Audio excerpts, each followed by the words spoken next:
Hello students, इस video में हम डिस्कस करेंगे क्लास 9 का चैप्टर 7 की introduction. The name of the chapter is triangles. तो हम इसकी इंट्रोडक्शन वीडियो में ट्रायंगल्स के बारे में ही पढ़ेंगे। First is triangle. ट्रायंगल होती क्या है? ट्रायंगल जो होती है वो एक क्लोज्ड शेप होती है जिसकी 3 साइड्स होती हैं। सपोज ये देखिए, ये एक क्लोज्ड फिगर है, इसकी 3 साइड्स हैं, तो ये क्या है? एक ट्रायंगल है। ये भी देखिए, ये भी एक क्लोज्ड फिगर है, इसकी भी 3 साइड्स हैं, तो ये भी क्या है? एक ट्रायंगल है। ट्रायंगल भी कौन कौन सी होती हैं आपको पता है? स्केलेन ट्रायंगल किसको बोलते हैं? जिसकी तीनों साइड अनइक्वल होती हैं। इक्विलेटरल ट्रायंगल जिसकी तीनों साइड्स इक्वल होती हैं। आइसोसेलेस ट्रायंगल जिसकी 2 साइड्स इक्वल होती हैं। Now our topic of the chapter is congruence of triangles. Triangles की कॉन्ग्रेंस क्या होती है? किसी भी फिगर को, किन्हीं भी 2 फिगर्स को हम कॉन्ग्रेंट कब बोलते हैं? जब उनका साइज और शेप बिल्कुल सेम होती है, उन फिगर्स को हम बोलते हैं कॉन्ग्रेंट। सेम केस ट्रायंगल में है। 2 ट्रायंगल्स को हम कॉन्ग्रेंट कब कहेंगे? अगर एक ट्रायंगल की साइड्स और एंगल दूसरी ट्रायंगल की कॉरेस्पॉन्डिंग साइड्स और एंगल्स के इक्वल हो, तो वो ट्रायंगल क्या होती हैं? कॉन्ग्रेंट होती हैं। ट्रायंगल की कॉन्ग्रेंसीज के हमारे पास डिफरेंट क्राइटेरियाज हैं। टोटल हमारे पास 5 क्राइटेरियाज हैं। Number 1 is SAS। यहाँ पर जो AS जो है वो साइड रिप्रेजेंट कर रहा है, A जो है वो एंगल रिप्रेजेंट कर रहा है। First is SAS, second is SSS, side angle side, side side side, angle side angle, angle angle side, RHS, right angle hypotenuse side. इसकी डेफिनेशन भी कई बार क्वेश्चन में पेपर में पूछी जाती है। What is the meaning of RHS? तो R means right angle, H means hypotenuse, S means side. Now exam 7.1 SAS congruence rule. अब हम इनको पांचों को 1 by 1 डिस्कस करेंगे। First is SAS। SAS congruence rule क्या होता है और हम इसकी हेल्प से हम कब कह सकते हैं कि कोई भी 2 ट्रायंगल जो हैं वो कॉन्ग्रेंट हैं? कॉन्ग्रेंस का साइन जो होता है स्टूडेंट्स, वो ये होता है इक्वल के ऊपर ये वाला, ये साइन जो होता है कॉन्ग्रेंस का होता है। सपोज अगर एक ट्रायंगल ABC है और दूसरी है ट्रायंगल PQR, तो इसे लिखेंगे कैसे? ट्रायंगल ABC अगर दोनों कॉन्ग्रेंट हैं तो लिखेंगे कैसे? ABC is congruent to triangle PQR। इन दोनों को चेक करने के क्या क्या क्राइटेरिया हैं, यही हम डिस्कस कर रहे हैं। फर्स्ट है SAS। अगर किसी ट्रायंगल्स की 2 साइड और इंक्लूडेड एंगल किसी दूसरी ट्रायंगल की 2 साइड्स और इंक्लूडेड एंगल के इक्वल है, तो वो दोनों ट्रायंगल्स क्या होती हैं? कॉन्ग्रेंट होती हैं। 2 triangles are congruent if 2 sides and the included angle of 1 triangle are equal to the 2 sides and the included angle of the other triangle. इन दोनों ट्रायंगल को हम क्या कहेंगे? कॉन्ग्रेंट कहेंगे। एग्जाम्पल से समझ लेते हैं। सपोज ये ट्रायंगल ABC है, ये ट्रायंगल क्या है? PQR है। AB कॉरेस्पॉन्डिंग साइड्स ही इक्वल होनी चाहिए इनकी। ये वाली साइड AB PQ के इक्वल है, BC QR के इक्वल है, तो 2 साइड्स आपस में इक्वल है ट्रायंगल की। और इंक्लूडेड एंगल मीन्स जो 2 साइड इक्वल हैं उनके बीच में जो एंगल आ रहे हैं वो भी क्या है? अगर इक्वल हैं तो ये दोनों ट्रायंगल क्या होंगी? कॉन्ग्रेंट होंगी। Now ASA congruence rule. ASA congruence rule क्या कहता है? 2 triangles are congruent if 2 angles and the included side of one triangle are equal to the 2 angles and the included side of the other triangle। 2 triangle कब congruent होंगी? अगर 2 angle और included side means वो side जो इन दोनों angle को include कर रही है। अगर किसी ट्रायंगल के 2 एंगल और उनकी इंक्लूडेड साइड दूसरी ट्रायंगल के 2 एंगल और इंक्लूडेड साइड के इक्वल है, तब दोनों ट्रायंगल्स क्या होंगी? कॉन्ग्रेंट होंगी। देखिए यहां पर ये है ABC और ये है PQR।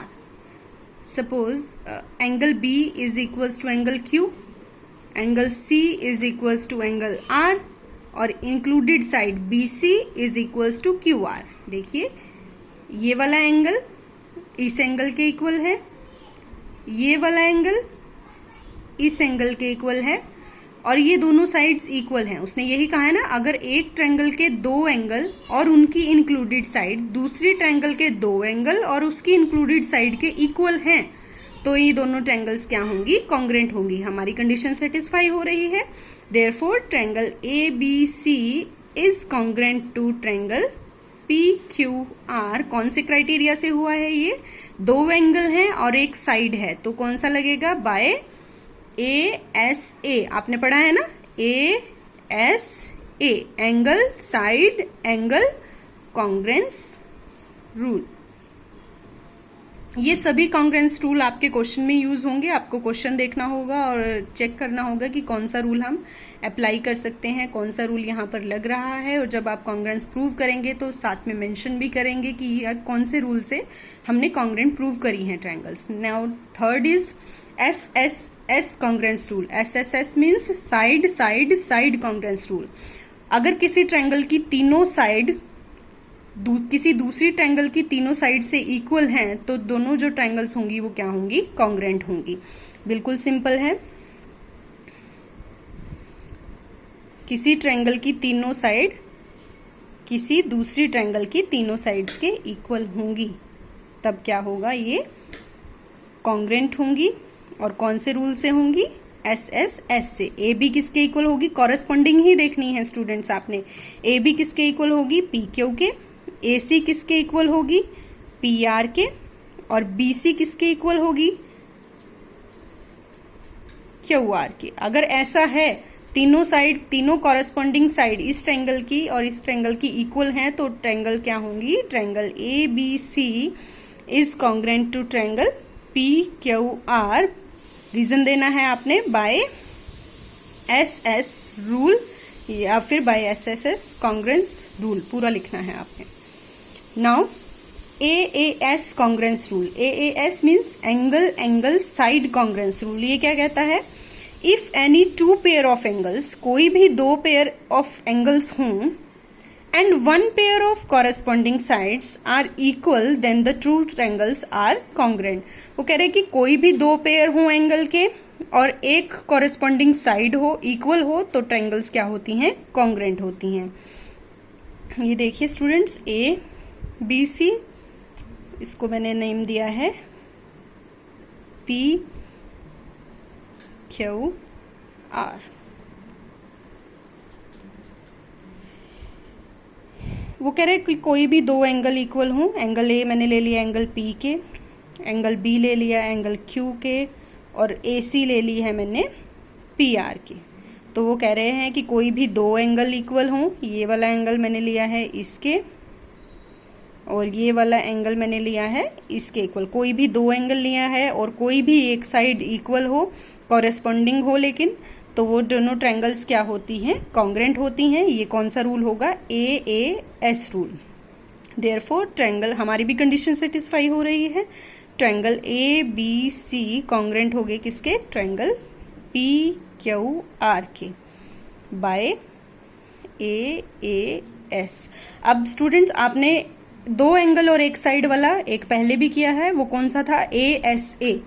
वो कौन सा था, ए एस ए। और ये कौन सा है, ए एस। इसमें भी दो एंगल एक साइड है, इसमें भी दो एंगल एक साइड है, लेकिन डिफरेंस क्या है दोनों में।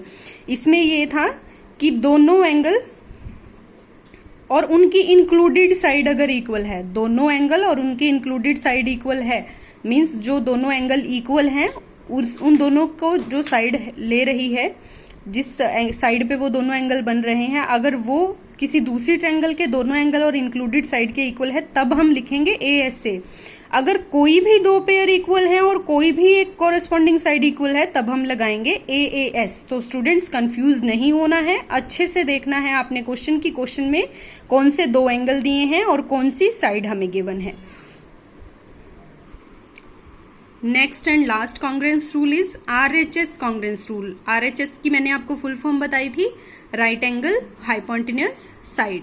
मीन्स कि कोई भी दो ट्रायंगल कब हमारी कॉन्ग्रेंस होंगी, अगर किसी ट्रायंगल की राइट एंगल हाइपोटेन्यूज साइड। अगर दो right angle triangles, two right triangles the hypotenuse and one side of one triangle are equal to the hypotenuse and one side of other triangle, then the two triangles are congruent।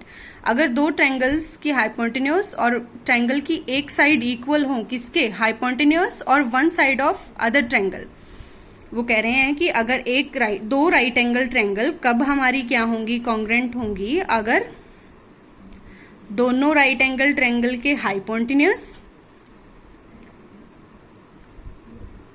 ये वाला hypotenuse दोनों में यही होगा, hypotenuse equal हो और कोई भी वन साइड इक्वल हो, तो वो क्या होगा, मैं सपोज ये ले रही हूं आपकी, अगर ये दोनों साइड भी इक्वल हैं, ये नहीं इक्वल है, तब भी हमारा क्या होगा, RHS लगेगा। R किसके लिए है, राइट एंगल के लिए है, H किसके लिए है, हाइपोटेन्यूज के लिए, S मीन्स कोई भी साइड, चाहे वो बेस हो चाहे वो परपेंडिकुलर हो। तो यहां से भी ABC और PQR क्या होंगी, कॉन्ग्रेंट होंगी बाय RHS कॉन्ग्रेंस रूल।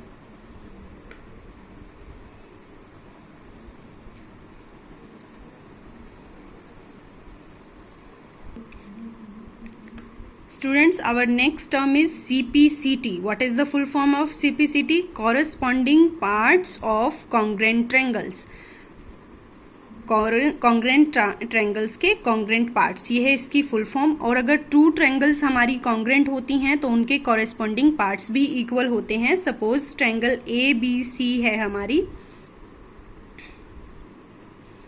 और ट्रायंगल हमारी क्या है, PQR है। अगर हमें गिवन है या हमने प्रूव कर लिया है कि दोनों ट्रायंगल कॉन्ग्रेंट हैं तो इनके कॉरेस्पॉन्डिंग पार्ट्स इक्वल होंगे, मींस कॉरेस्पॉन्डिंग साइड्स और कॉरेस्पॉन्डिंग एंगल्स इक्वल होंगे। कॉरेस्पॉन्डिंग मींस ये देखिए AB के कॉरेस्पॉन्डिंग कौन सी साइड है, PQ। AB किसके इक्वल जाएगी, PQ के। इफ कंडीशन क्या है कि अगर पहले ये इक्वल जाने से पहले क्या होनी चाहिए, ट्रायंगल्स हमारी कॉन्ग्रेंट होनी चाहिए, चाहे वो हमें गिवन है चाहे हमने उसे प्रूव किया है, तभी हम कह सकते हैं कि उनके सारे कॉन्ग्रेंट पार्ट क्या होंगे, इक्वल होंगे।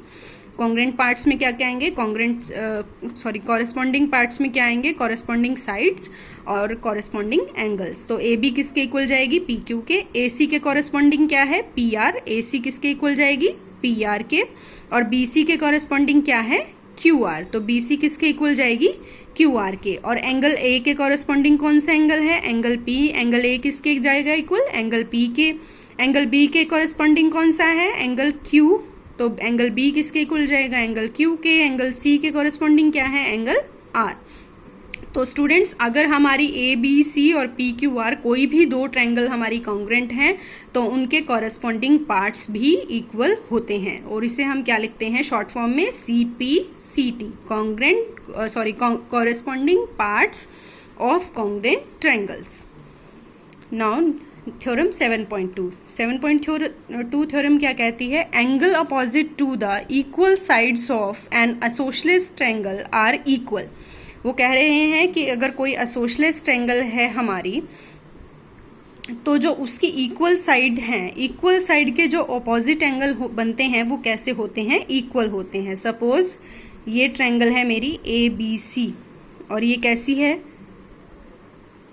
कैसी दी है हमें, ये आइसोसेलेस।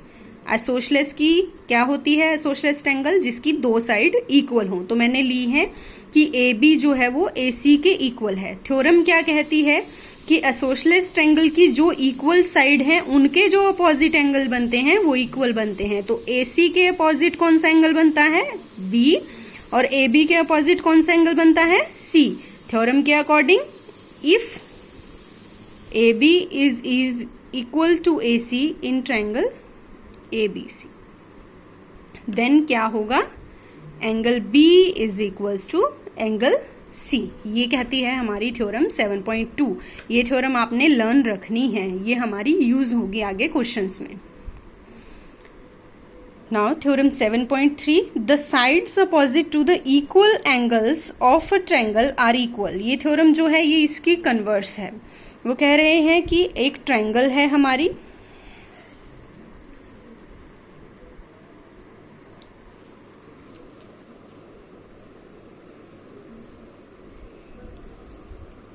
एक ट्रायंगल ली हमने, वो कह रहे हैं कि अगर इक्वल एंगल हैं हमारे, ये ट्रायंगल ABC मैंने नेमिंग दी है, वो कह रहे हैं कि कोई भी एंगल जो इक्वल हैं तो उनके अपोजिट साइड्स जो होंगी वो भी इक्वल होंगी। इसमें हमें दे रखा है कि अगर सपोज दो एंगल मुझे B और C इक्वल दे रखे हैं तो इनके अपोजिट साइड, C के अपोजिट साइड क्या होगी AB और B के अपोजिट साइड क्या होगी AC, ये भी क्या होगी इक्वल होगी। दैट मीन्स थ्योरम क्या कहती है, in triangle ABC if angle B is equals to angle C then B के अपोजिट क्या जाएगा AC is equals to C के अपोजिट क्या जाएगा AB। ये कहती है हमारी थ्योरम 7.3। थ्योरम 7.6 ये क्या कहती है, if two sides of a triangle are unequal, अगर किसी ट्रायंगल की दो साइड्स जो हैं वो अनइक्वल हैं, then angle opposite to the longer side is greater, तो लोंगर साइड के अपोजिट जो एंगल होगा वो ग्रेटर होगा। सपोज हमारी ट्रायंगल है ये कहती हैं कि अगर जो ट्रायंगल की दो साइड अनइक्वल हैं, देखिए देखने से ही पता चल रहा है ये दोनों सेम नहीं है, AB